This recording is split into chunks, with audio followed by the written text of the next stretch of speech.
Welcome back.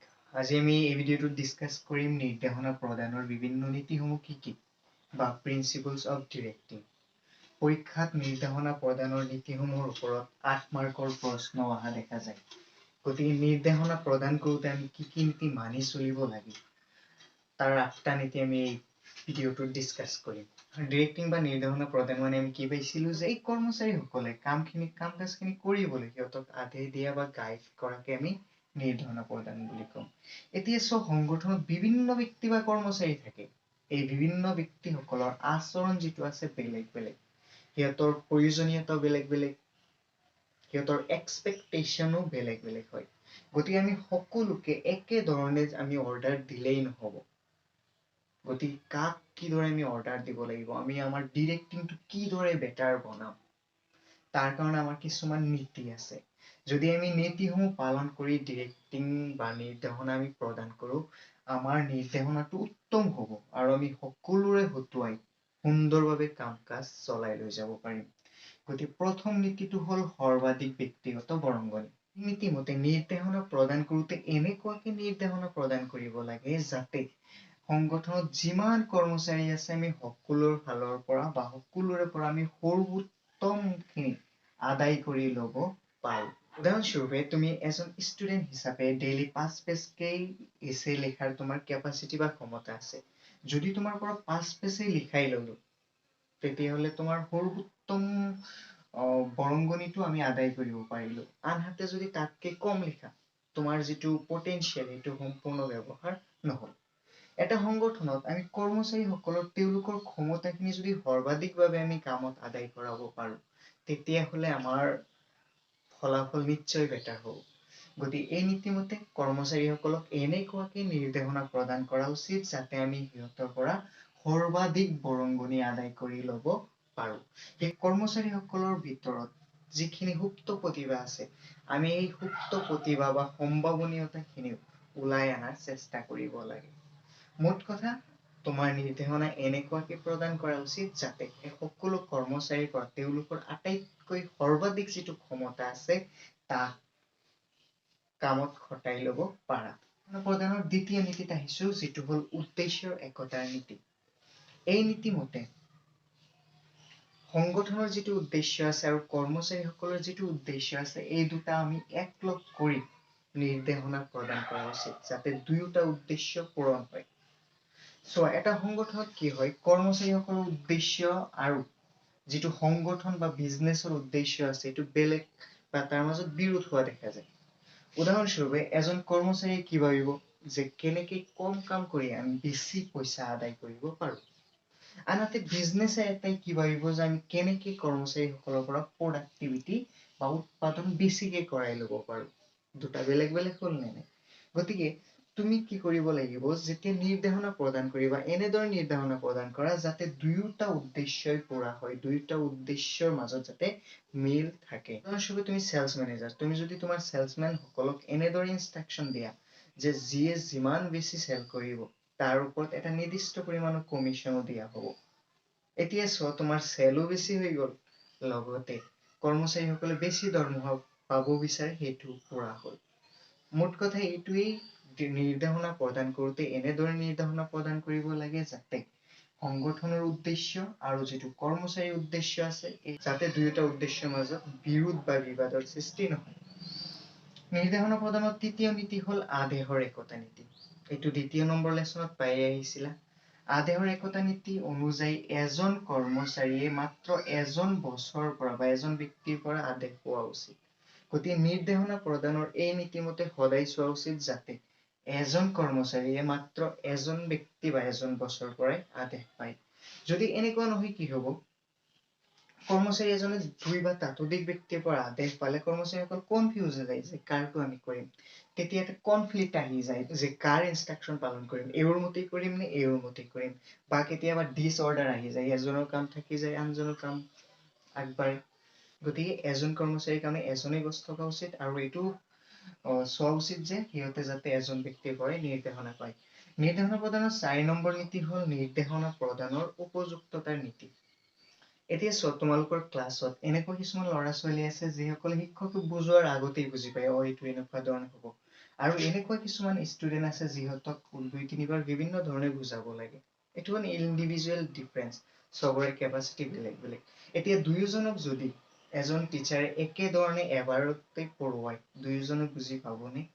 তেনেদৰে এটা সংগঠন বা এটা বিজনেছতো বিভিন্ন ধৰণৰ কৰ্মচাৰী থাকে, বিভিন্ন কেপাবিলিটি বা সক্ষমতাৰ লগতে বিভিন্ন ধৰণৰ প্ৰয়োজনীয়তা। গতিকে আমি নিৰ্দেশনা প্ৰদান কৰোঁতে চাব লাগিব যে কাক কিদৰে নিৰ্দেশনা প্ৰদান কৰিলে আমাৰ উপযুক্ত হ'ব। সেইটোৱে এই নীতিয়ে ব্যাখ্যা কৰিছে যে নিৰ্দেশনা প্ৰদানৰ উপযুক্ততা নীতি অনুযায়ী আমি প্ৰত্যেক কৰ্মচাৰীৰ কেপাবিলিটি অনুযায়ী, সক্ষমতা অনুযায়ী, সিহঁতৰ দক্ষতা অনুযায়ী, সিহঁতৰ প্ৰয়োজনীয়তাৰ ওপৰত ভিত্তি কৰি উপযুক্ত মটিভেশ্যন আৰু লিডাৰশ্বিপৰ কৌশল ব্যৱহাৰ কৰা উচিত। উদাহৰণস্বৰূপে এজন ব্যক্তিক টকাৰ প্ৰয়োজন বেছি, তেওঁক মটিভেট কৰিবলৈ আমি টকাৰ লোভ দেখুৱাব লাগিব বা আমি টকা প্ৰদান কৰিব লাগিব।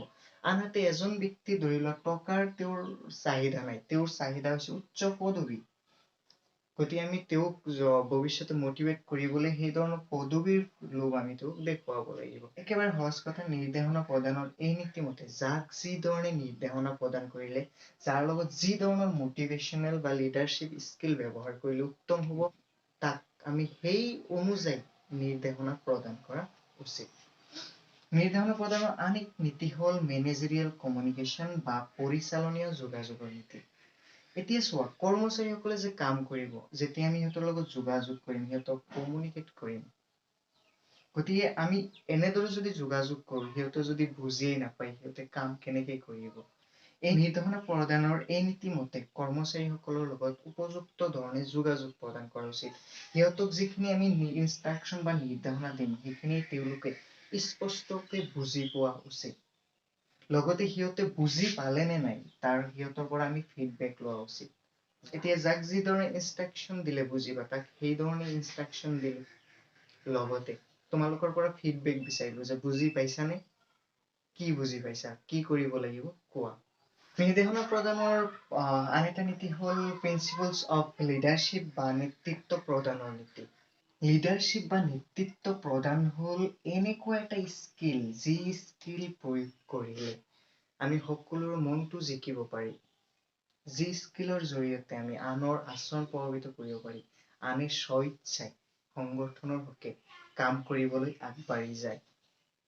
উদাহৰণস্বৰূপে তুমি যদি কৰ্মচাৰীসকলৰ বাবে এজন আদৰ্শ ব্যক্তি হ'ব পাৰা, তুমি যিটো বিচাৰিবা সিহঁতৰ হতুৱাই সেইটোৱে কৰাই ল'ব পাৰিবা। সেয়ে তুমি নিৰ্দেশনা প্ৰদান কৰোঁতে চাব লাগিব যে কোনো কৰ্মচাৰীয়ে যাতে তোমাৰ নিৰ্দেশনাত ডিছছেটিছফেকশ্যন বা অসন্তুষ্ট নহয়। সকলোৱে যাতে তোমাৰ নিৰ্দেশনাত ভাল পায়, তোমাৰ নিৰ্দেশনা মানি চলিব লাগে। এই নীতিমতে নিৰ্দেশনা প্ৰদান কৰোঁতে উপযুক্ত নেতৃত্ব প্ৰদান বা লিডাৰশ্বিপ স্কিলসমূহ ব্যৱহাৰ কৰিব লাগে, যাতে সকলো কৰ্মচাৰীয়ে নিৰ্দেশনাসমূহ মানি লয়, যাতে কোনেও ডিছছেটিছফেকশ্যন বা অসন্তুষ্টি নহয়। নিৰ্দেশনা প্ৰদানৰ আন এটা নীতি হৈছে ইউজ অফ ইনফৰ্মেল অৰ্গেনাইজেশ্যন বা অনানুষ্ঠানিক সংগঠনৰ ব্যৱহাৰৰ নীতি। এতিয়া চোৱা, প্ৰত্যেকটো ব্যৱসায়িক সংগঠনতেই বা আনুষ্ঠানিক সংগঠনতেই এটা অনানুষ্ঠানিক সংগঠন, অৰ্থাৎ কৰ্মচাৰী ব্যক্তিসকলৰ মাজত মিলা মিছা, আন্তৰিকতা, বন্ধুত্ব ভাৱ আদি গঢ় লৈ উঠে। গতিকে তুমি নিৰ্দেশনা প্ৰদান কৰোঁতে অনানুষ্ঠানিক সংগঠনৰ যিটো ফাইদা বা বেনিফিট উঠাব পৰা হ'ব লাগে, তেতিয়া নিৰ্দেশনা প্ৰদানটো অতি উত্তম হয়। উদাহৰণস্বৰূপে তোমাৰ কোনো টিচাৰে তেওঁৰ ব্যক্তিগত কামৰ কাৰণে তোমাক ক'লে যে অমুক কামটো মোক কৰি আনচোন। যদি এনেকে কয়, তোমাৰ যেতিয়া কামলৈ যাবা ইমান ভাল নালাগিব যে মোক এনেকে অৰ্ডাৰ দিলে ব্যক্তিগত কামৰ কাৰণে। কিন্তু তেওঁ যদি তোমাক মাতি নি অলপ মৰমেৰে হাত বলাই কয়, বোপাই ভালে আছা? ঘৰৰ অৱস্থা কেনেকুৱা? মোৰ এই কামটো অলপ কৰিব লগা হোৱা আছিল, তুমি যদি কৰি দিলা হয়, I shall feel proud. যদি এনেকে কয়, তোমাৰ কামটো কৰি ভাল লাগিব, তেতিয়া তোমাৰ মাইণ্ডত এটা ফিল আহিব যে আন কাৰো কোৱা নাই, ছাৰে মোক মৰমতে বোপাই বুলি মাতিলে আৰু এই কামটো কৰিব দিলে। এতিয়া চোৱা, এই বোপাই বুলি মাতা এইবোৰতো আনুষ্ঠানিকৰ তেনেকুৱা নিয়ম নাই, কিন্তু এইটো অনানুষ্ঠানিক, নিজৰ মাজত মিলা প্ৰীতি, বন্ধুত্ব ভাৱ। গতিকে কি কৰিব লাগে, নিৰ্দেশনা প্ৰদান কৰোঁতে এইবোৰ অনানুষ্ঠানিক সংগঠনৰ ফাইদা উঠাই নিৰ্দেশনা প্ৰদান কৰিব লাগে। নিৰ্দেশনা প্ৰদানৰ আন এটা নীতি হ'ল আমাৰ ফল' আপ বা অনুসৰণৰ নীতি। এতিয়া নিৰ্দেশনা কৰ্মচাৰীক কিবা এটা তুমি আদেশ দিলা বা সিহঁতক কাম দেখুৱাই দিলা, পিছত যে তুমি চাব লাগিব যে তুমি যিধৰণে আদেশ দিছিলা বা যিধৰণে বিচাৰিছিলা সেইমতে কাম হৈ আছে নে নাই। আৰু যদি কামখিনি সেইমতে হোৱা নাই আকৌ তুমি ইনষ্ট্ৰাকচন দিয়া। গতিকে এই নীতিমতে নিৰ্দেশনা প্ৰদান কৰাৰ পিছত কৰ্মচাৰীসকলে কিদৰে কাম কৰি আছে তাক আমি চাব লাগে। আৰু প্ৰয়োজনীয়ত আমি কি কৰিব লাগে, যদি কিবা শুধৰণি কৰিব লগা হয় আমি শুধৰণি কৰিব লাগে। কাৰণ তুমি অৰ্ডাৰ এটা দিলা, দি তুমি বহি আছা, কৰিলে নে নাই কিমান দূৰ হৈছে সেইটো নাজানিলে পিছত তোমাৰ প্ৰব্লেম হ'ব। এইকেইটা আছিল নিৰ্দেশনা প্ৰদানৰ নীতি। কিদৰে মনত ৰাখিবা ভাবিবা যে তুমি কাৰোবাৰ হতে কিবা কাম কৰাই ল'ব বিচাৰি আছা, ইয়াত তুমি কি কৰিলে তেওঁ তোমাৰ কথা মানি ল'ব, তোমাৰ ইনষ্ট্ৰাকচন খিনি বেটাৰ হ'ব। এইখিনি কথা মনত ৰাখি তোমালোকে এইকেইটা পইণ্ট সজাব পাৰা। উদাহৰণস্বৰূপে মই যদি অনানুষ্ঠানিক সংগঠন ব্যৱহাৰ কৰো, মই যদি উপযুক্ত ধৰণে কমিউনিকেশ্যন কৰো, এনেকে মনত ৰাখিব পাৰা। আৰু ভিডিঅ'টো তোমালোকৰ যিমান ক্লাছমেট আছে সিহঁতলৈ শ্বেয়াৰ কৰি দিবা। পৰৱৰ্তী ভিডিঅ'ত পুনৰ লগ পোৱাৰ আশাৰে জয় আই অসম।